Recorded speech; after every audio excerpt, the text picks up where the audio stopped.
Minoxidil is a topical solution for preventing baldness. It's one of the most common FDA-approved hair loss treatments.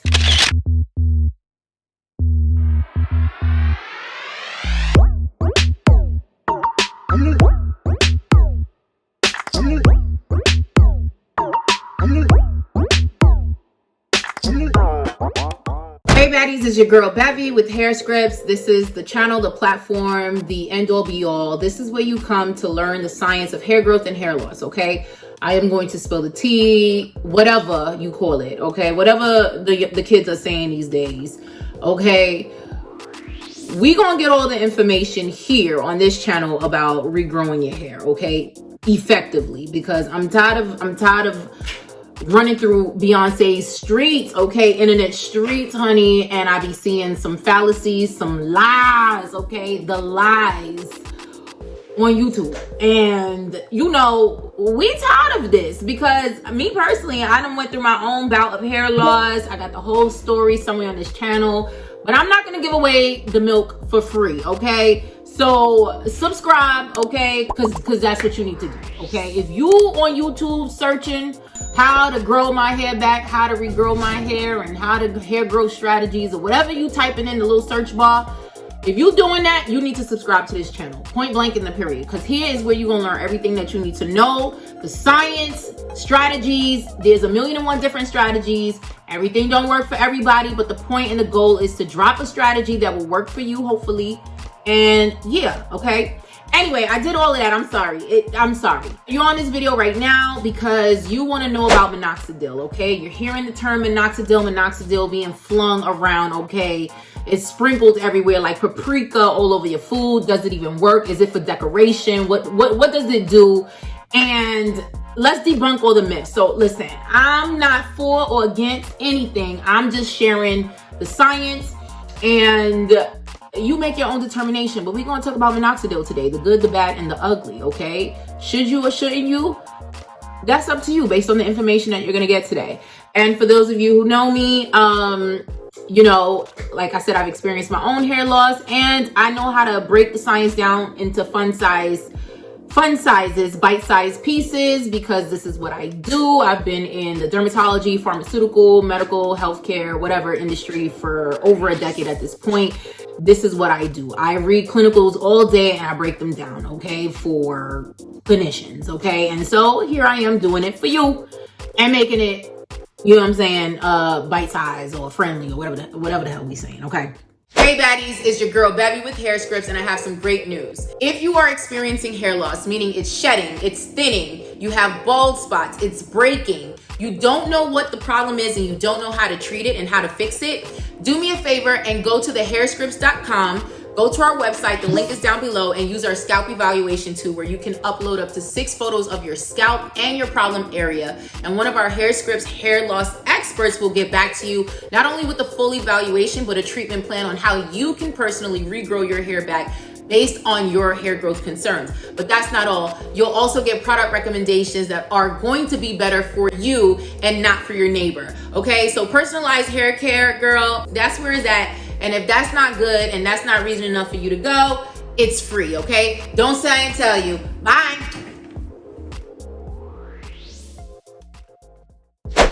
So what is Minoxidil? It's a topical solution. There are also oral systemics, but we're not talking about that today. We're talking about the topical solutions that come in foams, creams, whatever. But Minoxidil is a topical solution for preventing baldness.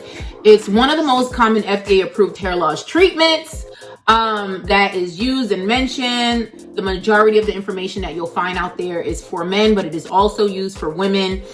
And it's highly effective for hair loss, okay? Let's call a thing, whether you hate it, like it, love it, okay? I mean, there's a lot of things that we like, that we don't like, and we still, you know what I'm saying? If you're guilty, raise your hand, okay? Some of us are guilty of doing things we're not necessarily proud of, but you know, you like it, right? So that's the same situation here. So Minoxidil is highly effective. It's the most popular medication, has the best safety track record for hair growth, hair loss. So how does it work? Okay, let's talk about Minoxidil and how does it work. And I did mention that it's FDA approved. At one point, it was the only FDA approved active ingredient, chemical for the treatment of hair loss. Okay, so how does it work? I'm going to give you a few things on how does it work. Okay, so overall, and if you know me, if you're on this channel, and if you're not, shame on you, but it's okay. You can fix that. You can just subscribe and then like this video. Okay, that's all you got to do. Is that simple, and it's free.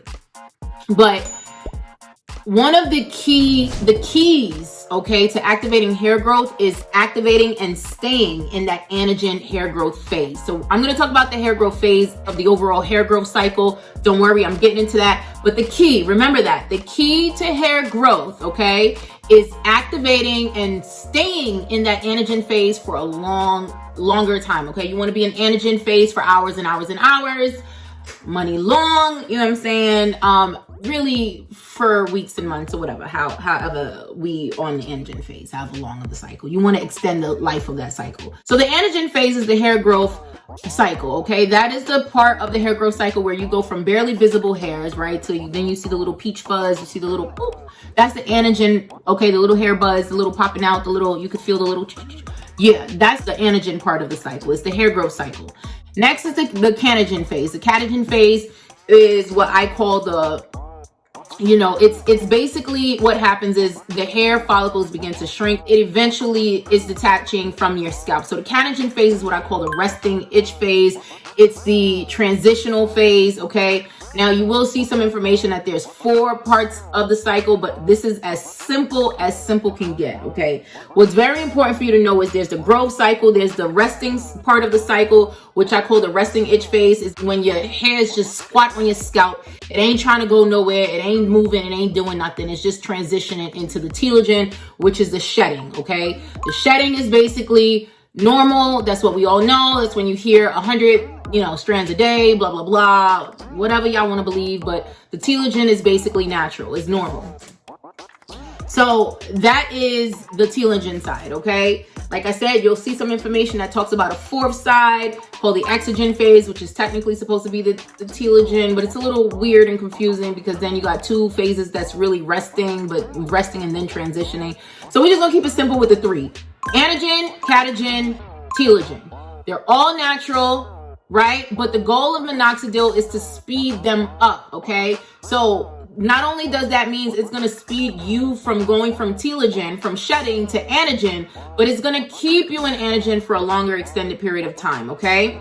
So minoxidil is able to prematurely put the hair follicles into the anagen phase. Like I said, that's the key, which causes the hair follicles to grow through the resting and shedding phases quickly so that you can start regrowing again. So we just want to grow on steroids, okay? We want to grow, I don't want to say on crack because you just got to be careful what you say. So let me give you some of the data points, okay? Let's give you the clinical studies that backs this stuff up. So minoxidil is backed by a lot of scientific research, okay? There's a 2014 study that found that 5% of minoxidil foam was effective at treating hair loss in women. Another study showed that 60% of women who used minoxidil reported some level of new hair growth, compared to 40% that were using a placebo. So what that means is you had 2 arms of women in a study. 60% of the women reported hair growth, where 40% of women that were given the placebo, it was only 40% versus 60%, okay? If you decide that minoxidil is right for you or whatever, there's a lot of minoxidil on there. So that is the generic form of minoxidil. You have brands like Rogaine, you got Hers, you got a couple of brands out there that are all popping up like popcorn that is providing minoxidil. You can even get minoxidil honey apparently from BJ's and Costco's. I mean, it's apparently not hard to get these days, but I'm not giving you no minoxidil recommendations in this video. I'm just talking about the good, the bad, and the ugly, okay? The bottom line, okay, is that there is scientific research, clinical studies, and it's FDA approved not only to be effective, but safe for long-term use. Minoxidil does work. So now before you log off and be like, she's a fraud, we moving on to the next person. I said, I'm gonna give you the good, the bad, and the ugly, okay? So now it's time for the ugly. And that is the good. The good is that it does work. You're gonna see some hair growth because you're gonna be prematurely activating the anagen cycle, taking yourself out of resting itch phase and taking yourself out of shedding and going straight into that anagen cycle. And you're just gonna be growing growing. I don't want to say on crack because, y'all, I don't want to make it seem that there's crack in stuff because Lord Jesus, okay? All right, so here's some of the ugly, okay? There's 11 potential side effects when it comes to minoxidil, okay? I'm just gonna name some of them. Number one is contact dermatitis. That means it can cause irritation, right? It can cause some type of irritation on your scalp.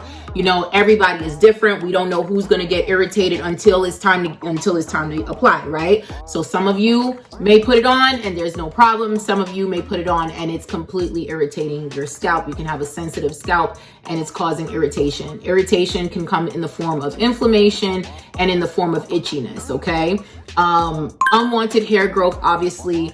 And it's more that works more systemically. If you're taking an oral minoxidil, then you can see unwanted hair growth. This is topical. So it's really just topically going, it's only dealing or treating the hair topical. But keep in mind that if you just get a little bit of, you're putting it on and you didn't wash your hands and you can get that unwanted hair growth in certain areas if you're like callously just applying it to different parts. You know what I'm saying? But systemically, you're going to see more of that growth if you're taking an oral pill. Now, hair shedding, right? So remember what I said earlier, it's expediting the hair growth cycle. So what typically happens with hair shedding, and I'm just going to explain hair shedding a little quicker, is that because it's expediting the hair growth, which is the anagen, which we want to be in, but also the telogen, you're going to see some shedding. What that also means for those of you who decide that you want to try minoxidil and you're going to start going with minoxidil, what that also means is that you're going to speed up the anagen phase, but you're also going to speed up the shedding phase. So those hairs that were already, those follicles and those strands that were already in the catagen resting itch phase / transitional phase, they're going to sped up and they're going to go into the shedding. So a lot of times so typically when you start minoxidil, you're going to see shedding occur usually within 2 to 8 weeks of starting the treatment, okay? So what happens with that? Why is that a side effect? Is because a lot of people that start using minoxidil starts freaking out. They're like, oh my gosh, my hair is falling out, right? Because I'm using this. That's not necessarily the case. What happens is it basically sped up the catagen phase, got you into telogen. So those hairs that were going to shed already start shedding. And if you notice, there's a lot of treatments that does this. So minoxidil is not exempt, is another one of them. So after initial treatment, some people, not all, but some people, a lot of people are going to see at least shedding from 2 to 8 weeks after initial treatment. An older study, a 2011 study, showed that 17.5% of women reported shedding after taking 2% of minoxidil, and then 12.5% of women reported shedding after taking 5% minoxidil once per day, okay? So, I mean, you do what you want with that information. Those aren't ginormous numbers. But again, I'm being fair and balanced here, right? I'm giving you all the information that you need, okay? Of course, there's low blood pressure. Low blood pressure is another potential side effect. Now, let me explain. The cases of low blood pressure is very low when you're taking topical minoxidil, right? There was one person in a 2015 case study that showed a man developed low blood pressure after using a strong form of minoxidil cream for about 12 weeks. So he was using it for about 12 weeks. Long story short, after he stopped using it, he didn't experience it. For those of you who don't know, minoxidil was originally used to lower blood pressure, the systemic, meaning the one that you take orally, the pill. So it was originally made to lower blood pressure, but of course it was shown to have other benefits for other ailments or illnesses, etc., right? Hair loss being one of them. So you're not going to see that much with topical minoxidil as far as low blood pressure, because it's a topical solution. It's only working on the scalp. It's not working on your whole body systemically, but with anything in absorption, it's possible, right? So yeah, it's possible. It's possible with anyone. It's maybe a low possibility, but of course I have to put it out there. The other thing is allergic reaction. That's with anyone. If you're allergic to certain drugs or certain ingredients, then you're going to have an allergic reaction. And of course, that's for people who are allergic to minoxidil, right? Certain headaches, you may have heart palpitations. And again, these are low cases. Medications that interact with minoxidil. Like I said, you don't want to take long story short, if you are, and this is again mostly for systemic minoxidil for the pill, but with anything, if you take topical minoxidil and then you're already, because it's a natural, it was naturally made to lower blood pressure, you cannot already be on something that's going to lower your blood pressure. That's already lower. So if you're already taking medications to lower your blood pressure, if you're hypertensive, high blood pressure, I don't recommend minoxidil for you, because you're just now applying something else that's lowering your blood pressure and you're already on that. So that's going to interact. The other thing is, if you are dieting, honey, if you are dieting and minoxidil, if you're taking any diuretics, right? If you're taking any diuretics, i.e. alcohol. So if you like to drink, if you like to drink, you like to go out there and have your wine and have your tequila, your reposado, you know what I'm saying? You like to have your Casamigos, sweetie honey child, that's a diuretic. And that can interact with minoxidil. Mostly the oral that's going through your body systemically, but anything and everything is possible, because especially if you're absorbing more, like if you just one of those fast absorbers and it absorbs into the stream, it's a potential, right? It's a potential for dizziness and fainting. Listen, okay? I'm telling y'all, dizziness and fainting is real, y'all, okay? I know. So listen, I'm not going to tell y'all. So I gave y'all the good news and the bad news about minoxidil. Let's keep it a buck, okay? I gave y'all the good news and the bad news. Like I say on this channel, for those of you who love to fuss me out in my comments, oh, don't do this. Oh, how you going to do that? And da. I always say, number one, I'm not a doctor. The first things first, before you do anything, is see a medical practitioner, see a dermatologist who can give you a scalp evaluation and help you determine the best course of action, the best treatment options for your specific type of hair loss. I say this all the time, and maybe I've gotten away from saying it. Maybe I need to put it as a disclaimer in my description box just to cover my behind. But the bottom line is, you want to find out exactly what type of hair loss you have. Minoxidil is not for all types of hair loss. Also, that's another thing. It's mostly good for genetic hair loss. It's mostly good for hormonal hair loss. If you're suffering with androgenetic alopecia, like I was diagnosed, that is a good one. Doesn't mean it's going to work for everyone. It's not going to work for all types of alopecia, for scarring and non-scarring. I have a video on different types of alopecia coming out. But the point is, it's not for everybody. It ain't for everybody. It ain't for everybody. You know what I mean? So what you want to do is you want to make sure that you go and see a professional, a dermatologist. Oh, I completely forgot this. Where am I going? Oh my gosh, this is a big one. Oh my gosh. Oh my gosh. What's the yo, what's the thing? Oh my gosh. Oh my God. I'm sorry. As someone had told me, I'm programmed, because now all I remember is like TikTok and Instagram memes, and that's all I do. So here's another thing with minoxidil. Minoxidil is a category C, a pregnancy category C drug. What that means is there's not extensive research in that amongst that group of people, right? So no one has truly extensively researched minoxidil on pregnant women, but there is some birth issues, and I'm just trying to I want to get the actual information for you. Hold on. The actual information for you for I wouldn't call it birth defects, but there can be some issues if you are in premenopause, birthing, if you are in childbirthing stage, okay? So minoxidil can be recommended mostly for women who are either menopausal or postmenopausal, because it doesn't interact with them having children. Now, of course, nowadays, there's a lot of people that falls into the not having children bucket. So I usually just say, not pre and postmenopausal, I say if you are planning to have another baby, maybe you might want to deter or stay away from minoxidil. If you are done, shop is closed, nipped and tucked, you know what I'm trying to say? And you like, look, I don't really care about all of that. The numbers for the efficacy of minoxidil far outweigh the small numbers of side effects. Hit me. Then you might be a great candidate. It ain't for everybody, but I completely forgot to mention pregnancy.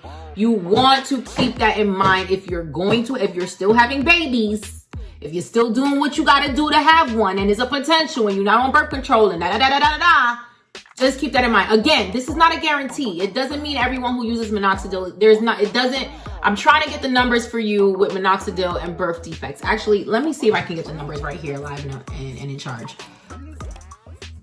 I want to get the numbers for you. I want to give you some good numbers. Okay. Hold on. Let's see. Again, it's just all right, so this is what I have. Minoxidil topical pregnancy warnings, okay? This is topical pregnancy warnings of minoxidil, the actual drug. So no, don't matter who you buy it from. This is a warning that's on minoxidil. It says 2 infants exposed to oral minoxidil in utero experience hypertrichosis, a known adverse effect with the causal relationship to multiple congenital malformations in one and heart defects in the other infant being unclear. Okay, so this is as fresh as September 2nd, 2021. Okay, so 2 infants exposed to oral minoxidil. This is oral. Okay, so this is not topical minoxidil. In utero experience hypertrichosis, a known adverse effect with the causal relationship to multiple congenital malformations in one and heart defects in the other infant being unclear. Let me get hypertrichosis for you guys. Okay, hold on. Oh, okay. Hypertrichosis, which I figured because I heard trick in it. Anything trick is hair related, is defined as excessive hair growth anywhere on the body in either male or females. Okay, it's important to distinguish hypertrichosis from hirsutism, which is a term reserved for females who grow an extensive amount of terminal hairs in androgen dependent sites. Okay, so that's like something very rare where you see people that may actually look like, you know, a mammal, maybe like a monkey or a gorilla mammal because they're growing, and that's hirsutism or something like that. Hirsutism. I hope I'm saying it correctly, but that's not hypertrichosis. Hypertrichosis is you're just growing a lot of hair excessively, not in a crazy way that's going to leave you deformed. So that is basically for oral minoxidil. I just wanted to point that out. That's not necessarily for topical minoxidil, okay? But just so you keep that in mind, it's a pregnancy category C, meaning there's not enough information. It was not studied in pregnant women. So there's just not enough data out there to really help you, but that's just something you want to keep in mind, okay?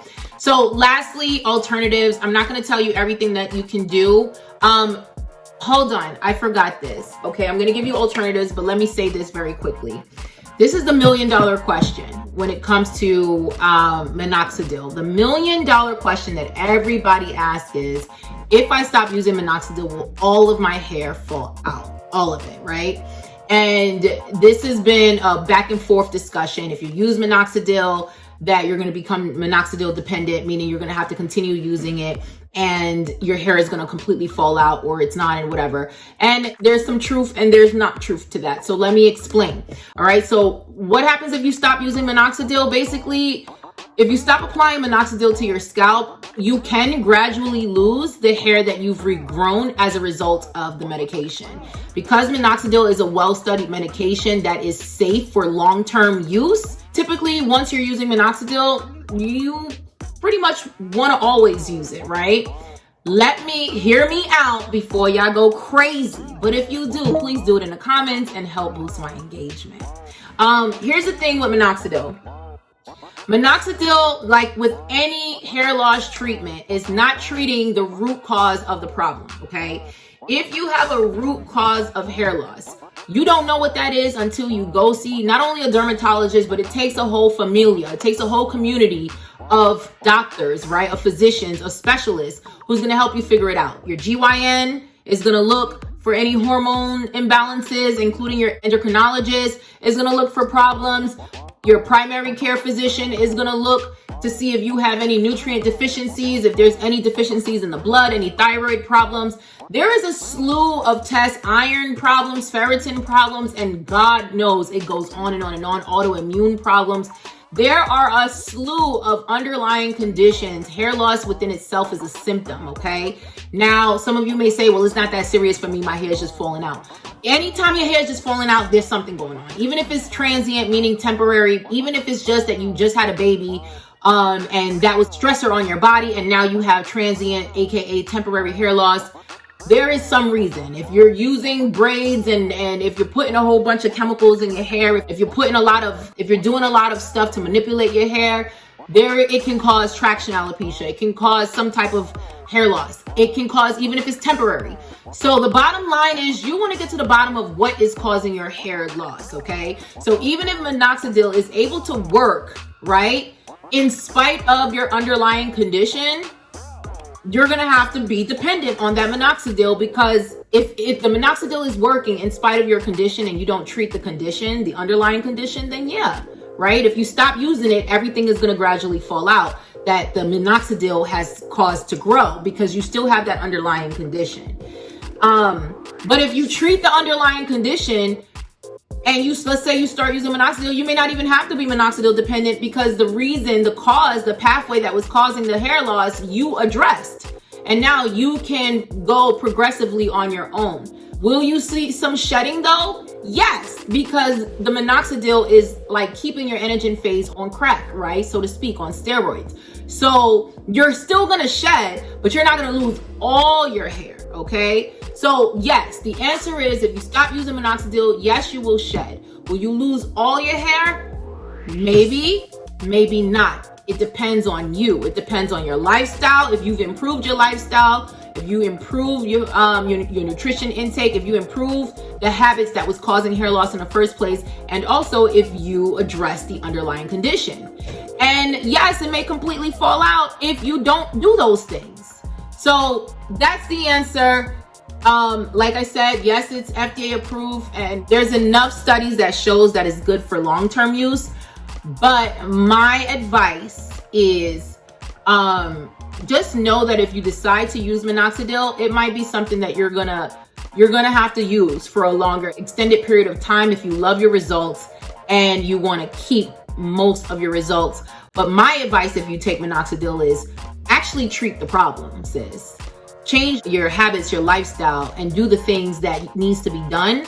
Follow the strategies on this channel that is going to help you to keep your hair growing without needing that minoxidil. And that way, when you stop the minoxidil and you get that shed, you're not going to shed everything off. You're going to feel like, you know what, I did shed, but at the end of the day, I'm keeping myself going naturally or whatever, without having to be chemical or minoxidil dependent. Okay, so alternatives to minoxidil, which I'm going to tell you really quickly because I've taken a lot more time than I want, is rosemary, right? Rosemary essential oil is an exceptional alternative. I believe there's some data that shows that rosemary outperformed minoxidil, but you got to keep in mind, one, with the essential oil, you have to make sure you're diluting it with the carrier oil. I have videos on that, so I'm not going into that here. And then you got to also keep in mind how much of the rosemary essential oil you have to use, because it's not just effective at any concentration, okay? It has to be more than likely a high concentration of rosemary essential oil that is going to replace kind of like the chemical efficacy of minoxidil. Of course, keeping that anagen phase activated, there's caffeine, topical caffeine. There's also, if we want to talk about supplements, Vivisecal is exceptional for activating and extending the anagen phase. I am not getting a penny from these people, and that has to change. For real, I'm not gonna be doing this for free for long, okay? But anyway, that's just for you to know that this is real stuff and I'm not making stuff up. Okay, so those are some good alternatives. Obviously, diet, increasing your protein intake, and just a whole slew of other things that I have on this channel, but you would have to go through it. Okay, that's it for this video. Like, follow, subscribe. Is it a follow? I don't know, y'all. Whatever. Stay tuned for that. I finally addressed the minoxidil, because there's always, like, I mean, it'd be a civil war in my comments about minoxidil. And ultimately, I think that minoxidil works and it's effective, but it ain't for everybody. And you have to be the governor and the manager and the mayor of your own life and decide what you are going to do for you. Okay? But we can't say that it doesn't work. All right, baddies. Bye.